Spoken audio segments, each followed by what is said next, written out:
Soy Elena Sainz de la Peña y mi objetivo es ayudar a nuestros clientes a encontrar las mejores soluciones para llevar a cabo sus proyectos con éxito. Soy Alberto de Frutos, soy arquitecto y fui uno de los pioneros en la implantación de los servicios de Project Management en edificación en España. Bueno, Alberto, por fin, después de más de un año trabajando juntos, por fin lo podemos decir. CBRE y Bobis somos uno y en adelante Bobis from CBRE. Sí, la verdad que ya teníamos muchas ganas de poder decir oficialmente que Bobis es parte del mundo CBRE.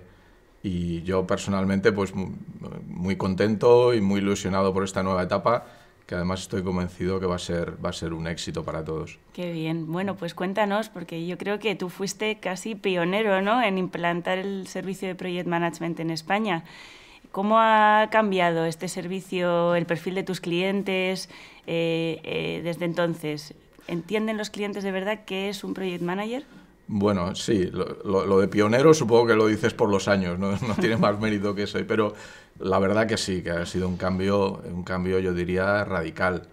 Yo recuerdo las primeras veces, en los primeros años, cuando íbamos compañeros de Bobis a clientes a explicar qué era esto del Project Management, era un desconocimiento absoluto, era casi una labor didáctica, evangelizadora, diría yo, de repartiendo sabiduría sobre qué era el Project Management. Nosotros en ese momento trabajábamos casi de forma exclusiva para clientes ingleses, en aquel momento fundamentalmente anglosajones, ingleses, americanos, que venían a invertir a España. En ese momento ya empezó a haber, estoy hablando de hace 23 años, 22 años, que ya había bastante inversión extranjera en España.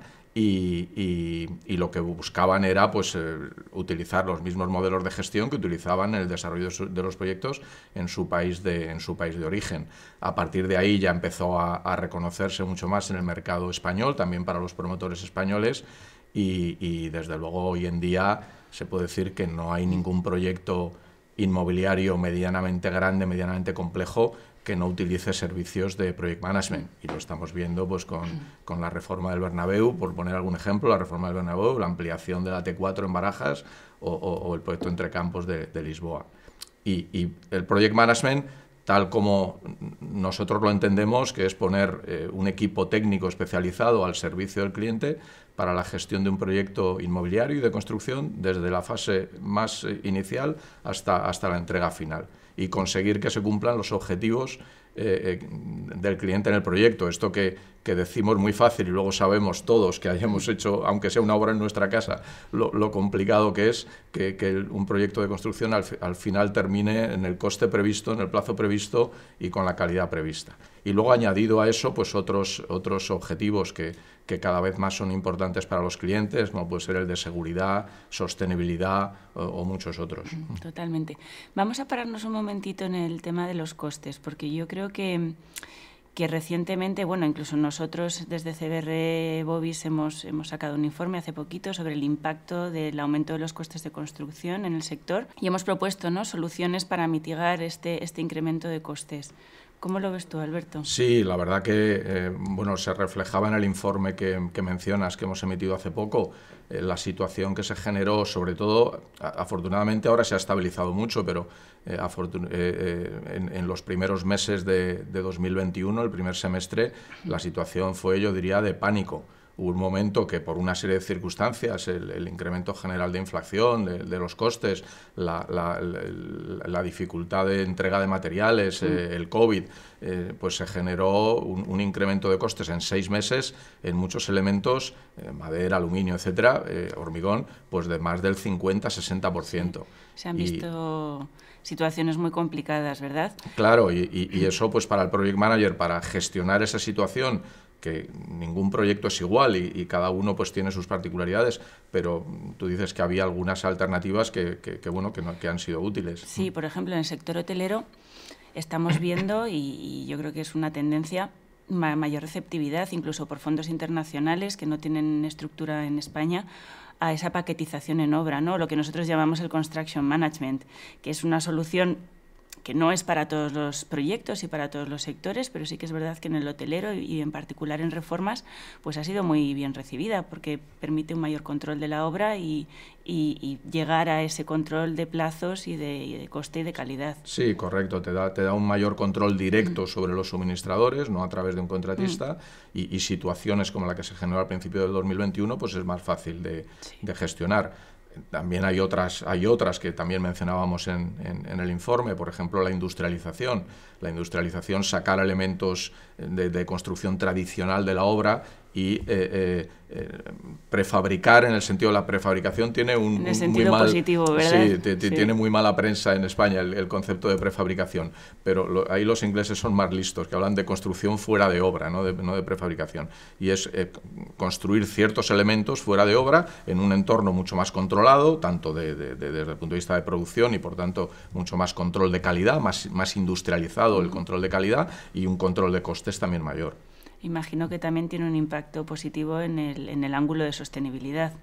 Claro, por supuesto, y de seguridad. Con lo cual al final, muchas de esos requerimientos, ¿no? Claro, al final es llevar la construcción en lo posible a un proceso más industrializado. La construcción es un proceso que cada construcción es diferente, son casi prototipos que se construyen cada uno de ellos, pues llevar ciertos elementos a un proceso más industrial pues te permite mucho más control. Así es. Yo creo que si repasamos por sectores, hemos hablado de hotelero, de residencial. El sector de oficinas claramente es uno, ¿no?, de los que más ha cambiado en estos tiempos de pandemia. Claro, sin duda. Por eso es tan importante el ayudar a los clientes a definir el producto. En el sector de oficinas, hace un año y medio o un año, parecía que iba a desaparecer, que no iba a haber más oficinas ya en España y que íbamos a irnos todos al campo, en plan bucólico, a trabajar en una casa en el campo. Se está viendo que esto no es así en absoluto. Hay ciertos elementos que un entorno de trabajo en una oficina, con todos los niveles de seguridad, obviamente, no pueden sustituirse por un teletrabajo, el trabajo en equipo, la colaboración, incluso el sentimiento de pertenencia.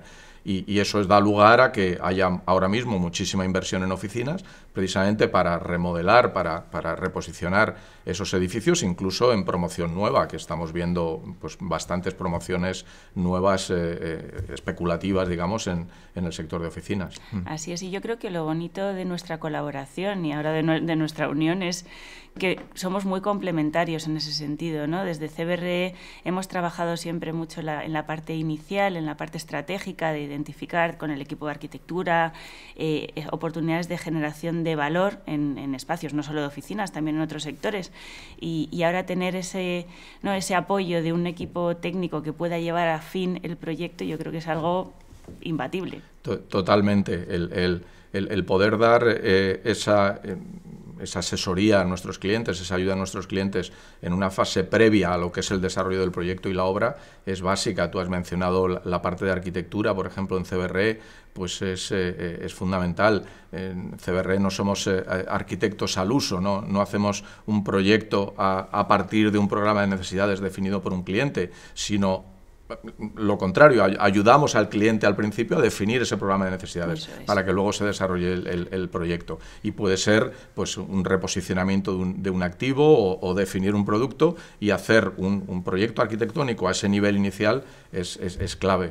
A mí siempre me preguntan, ¿cuál es el momento óptimo para que el project manager se integre en el equipo? Yo siempre digo, cuanto antes, en cuanto estés pensando en empezar a tomar la decisión sobre la inversión, antes, en la technical due diligence. Exactamente, esa es la respuesta. Yo también digo lo mismo cuando me preguntan, pues digo lo antes posible porque, como decíamos, todas las decisiones realmente estratégicas importantes de un proyecto se toman en una fase muy inicial. Cuando nos llaman, cuando un proyecto básico, y no te digo ya si el proyecto de ejecución ya está desarrollado, decimos, bueno, nuestra capacidad de aportar valor es poca. Todavía es importante en el sentido de desarrollar ese proyecto y construirlo en el coste, en el plazo, pero realmente lo que puede aportar más valor todavía es ayudar en esas fases previas. Sí, yo creo que el ejemplo de las técnicas del due diligence es un ejemplo muy, muy real, ¿no?, muy tangible, porque Tenemos la technical due diligence pues clásica, ¿no?, al uso, en la que pues revisas el estado de un activo y bueno, das tu opinión sobre el estado de mantenimiento, qué necesidades tiene a corto y medio plazo.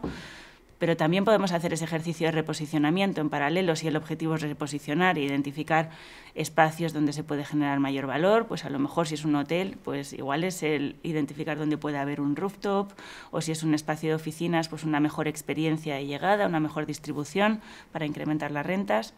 Así que... Claro, esto es un buen ejemplo también. Technical Due Diligence, pues nosotros en Bovis hemos hecho cientos de Technical Due Diligence típicas de evaluar un activo desde el punto de vista técnico, pero evaluar el activo desde el punto de vista de cuál es el mejor reposicionamiento, cuál es el producto adecuado para ese activo, según esté el mercado inmobiliario, eso es donde creo que la aportación de valor de la suma de ambas fuerzas es fundamental. Pues yo creo que para rematar solo nos queda hablar de fútbol. Bueno, yo soy muy aficionado al fútbol, a ver, o sea que... Yo también. Vamos a ver qué interesante oportunidad, ¿no?, en el sector deportivo también, con toda la inversión que parece que está llevándose a cabo, sobre todo en equipos de fútbol de primera división.